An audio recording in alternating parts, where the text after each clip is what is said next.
Hi, this is Peter Savio. I was on Maui the other day doing a presentation on real estate, and one of the questions that was asked was, what was it like years ago in our market as compared to today's market?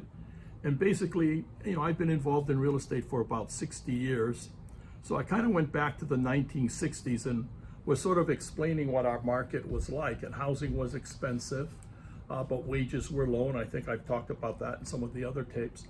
But our cost of living was high. Education was an issue. We were looking for ways to keep people here, create a new jobs and things like that. Our public school system was okay, but not as good as it should be. Infrastructure was an issue. Housing definitely was an issue. There was needs for farmlands for small farmers. A lot of our land at that point was owned by the large sugar and pineapple plantations, and the small guy had no chance, couldn't get farm. And a lot of farmers actually left Hawaii, went to California, bought land up there and farmed. But the key is, that's Hawaii back then. You move fast forward today and it's really kind of interesting because all the problems are still here. Cost of living is too high. Our educational system could be better. Our infrastructure is deteriorating and it's just gotten worse, and the price has just gotten bigger and bigger as the community has grown. Housing is still very much a problem, but the problem has changed somewhat. The need for farmland, still a big problem and has been up until recently. But I think you got to look at that and you begin to realize there's some undercurrents to the change that I think we need to discuss or at least be aware of. And let's start first with housing to start, I think, because that's the easiest one for most people to grasp. Of course, housing has become more expensive, but something else has happened here in Hawaii with our housing, and that is slowly we're losing control of that market. And I'm talking about control in just who owns the housing. Back in the 60s, 100%, almost 100% locally owned. Today, I suspect on Kauai and Maui, probably 20, 30, maybe 40% mainland owned or foreign owned. Oahu, we're probably in that 20, 30% range. I'm not sure they keep statistics, but the idea is we're losing control of that part of our market. But what's more scary is if you look at the market as a whole, the real estate market as a whole, the first thing you'll know, when I was in the 60s, all of our real estate pretty much was locally owned, the majority of it. Our hotels were locally owned. Today, our hotels are almost all foreign or mainland owned.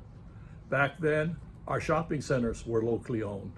And again, today, almost all of them are owned off island or on the mainland. Our office buildings were locally owned in the 60s. Today, almost all of them are owned off island. Okay? You go into our industrial parks, same thing. Go into our large apartment complexes, same thing. The interesting point is we've gone from a local market to a market where the local guys have lost control over large portions of our market. Our government has failed us. They've allowed this to happen, and in effect, they're hollowing out our economy. All of the profits in the hotel, all of the profits from the shopping center, all of the profits from the office buildings used to stay in Hawaii, used to create wealth in Hawaii. Now we're just a funnel. The money flows through us and goes to the mainland. And of course, the government collects their share in the taxes and things like that. But we actually suffer because we're losing control. And as we lose control, it's going to get worse and worse and worse for the local guys. And that's kind of what's happening now. We have to understand that if we lose control of the housing market, there's not a real bright future for local residents. That's the one market we want to retain ownership in. We want to make sure our children can get into that market and our grandchildren. And that's what my series of tapes have been talking about. But I think it's important to realize after 60 or 70 years, the Democrats have taken us from, well, I'd say a position where we needed improvement to a position now where we're desperate for improvement, we're desperate for change. So they've actually failed. The Democratic Party over the 60 to 70 years has allowed our economy to be gutted. They've allowed outside funds, outside money, to take over. And there's nothing wrong with the outside investors. It's good, but they shouldn't be to the dominance they are, where basically they just can pay more money because Hawaii is so unique and we have a lot of advantages. And I think the outsiders realize that more than even the local people did. And you know, we just constantly sell the assets and they just get flipped and reflipped, and you know, it's just purely speculative. And we're the ones who pay the price with the higher rents, with the higher food prices, the higher cost of living, all of these things. And this is where we need a change. We really do. The Democrats have not understood our real estate market. They've not appreciated the complexity of our real estate market. They didn't look at it as a local market. And now we find ourselves where our kids cannot afford to live here. We're having trouble surviving unless you own real estate. If you're renting, almost impossible to have a good quality of life. You know, as your income goes up, rents go up. Incomes go up, rents go up. We need a change. We need a desperate, desperate change. And that change has to come through the ballot box. And that's why this election is so important. One, 100% of all the seats are up for election. So we have a chance to make a big change in one election. So I think it's really important that if you're voting and there's a Republican running, I would really like to recommend you vote for the Republican. Even if you're not 100% satisfied with the candidate, it's got to be better than where we've been for the last 60 or 70 years. We need a change. We need a party in opposition. We need a party who's going to speak up and is going to offer alternatives and very innovative and different ideas.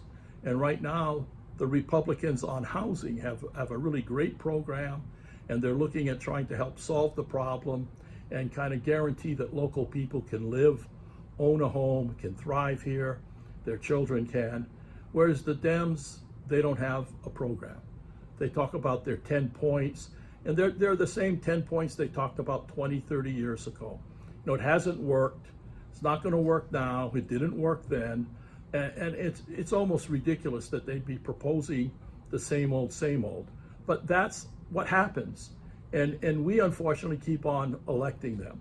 And I think, again, there's where a change is needed. I know when I go to talk to a lot of the legislators, one of the things they always tell me is, well, but Peter, I got, 60% of the vote. I got 70% of the vote, or, I did really well. I got 20,000 votes last time. The reality was they were running unopposed. So of course they got the votes because there was nobody else. But maybe we ought to kind of take that mentality where they think if they get a lot of votes, it's the stamp of approval for what they're doing. And we ought to say, no, we're not going to vote for you if we don't approve of what you've done. Okay?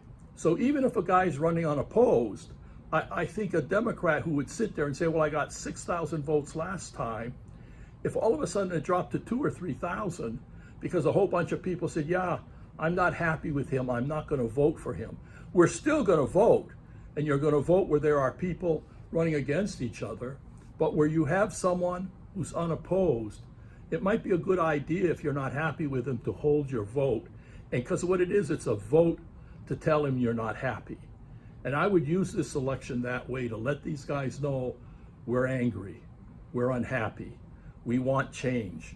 And even though you're running unopposed now, we're letting you know if there was another candidate, you might have lost. And that's a message that will get these guys to turn around and be a little more innovative, a little more creative. We just cannot continue to do what we've been doing.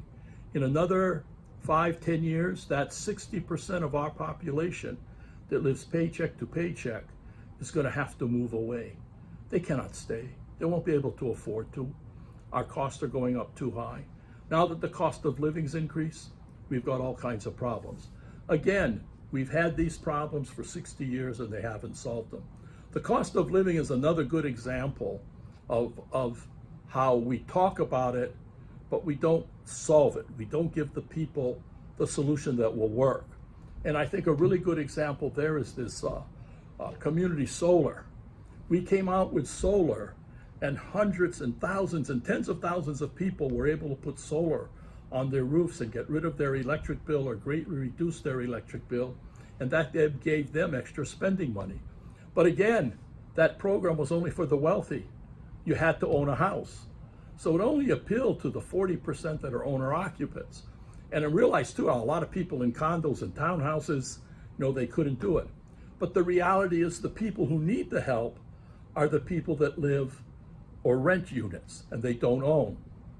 And the government did not come up with any program to help those people. And then community solar came along and it just sat there, nothing really happened. And then I said, that's the solution.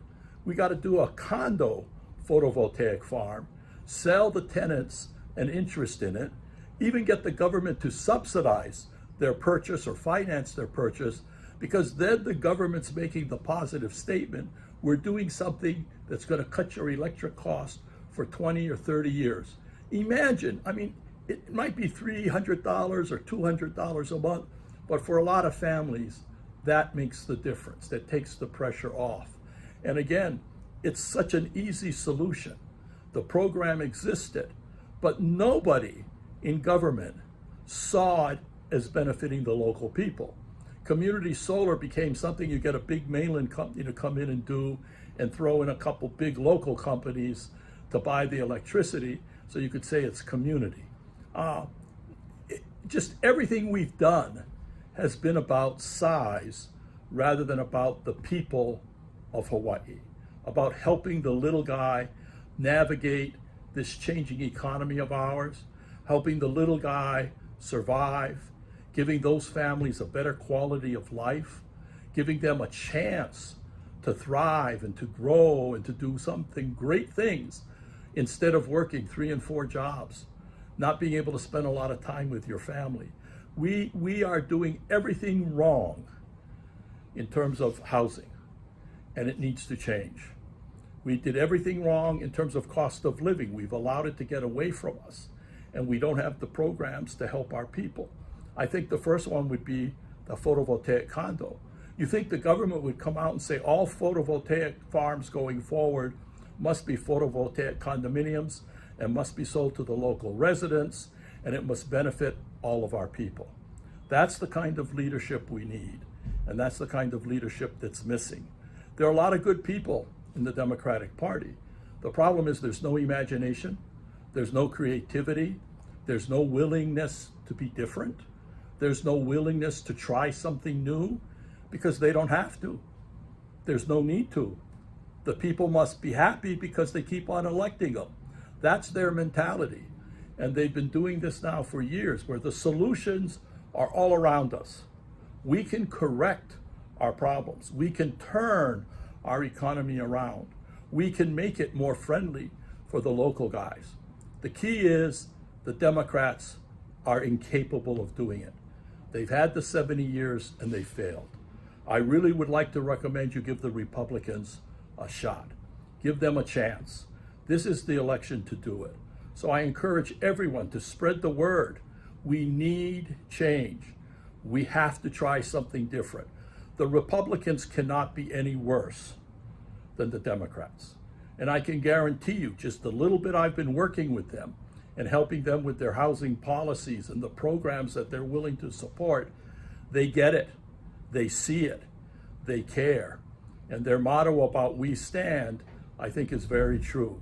So let's stand together, let's work together, let's work for change, let's put Republicans into our House, into our Senate, into the governorship. Let's vote for them on a national level, at least the Senate seats here in Hawaii and the House seats. I think we have to make a statement. Hawaii is unhappy. Hawaii wants change. And there's no better way than force that politician to realize, God, people didn't vote for me. My vote went down. People are unhappy. Then you will see they can become leaders. They can make changes. We've got to do something, because doing nothing is destroying our community. Again, thank you so much and good luck, and let's work for change. Thank you so much. Bye.